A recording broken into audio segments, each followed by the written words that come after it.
Le roi des Belges hausse le ton à l'occasion de son allocution de Noël. Il appelle à la formation rapide d'un gouvernement à même de prendre des décisions fortes pour le pays.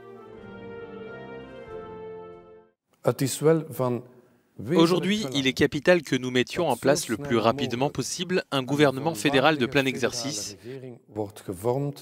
capable de prendre des décisions équilibrées et de les porter ensemble avec fermeté. C'est ce sur quoi nous comptons tous sans plus tarder.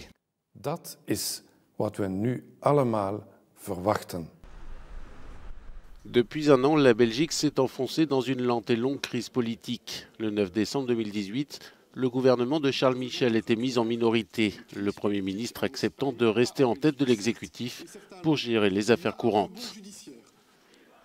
Mais depuis, Charles Michel a accepté de présider le Conseil européen. Il a dû abandonner son fauteuil de Premier ministre à Sophie Wilmès, libérale francophone de 44 ans, première femme à occuper ce poste en Belgique.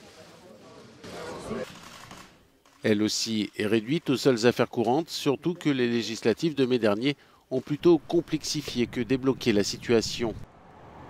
Marqué par la percée de l'extrême droite en Flandre, le scrutin a surtout plébiscité la NVA, l'alliance néo-flamande, qui aujourd'hui bloque la mise en place d'une coalition dite arc-en-ciel qui pourrait débloquer l'imbroglio politique et éviter de revivre les sombres heures de 2010. Les socialistes redeviennent la première famille politique. La Belgique était restée 541 jours sans gouvernement, un record mondial, depuis battu par l'Irlande du Nord.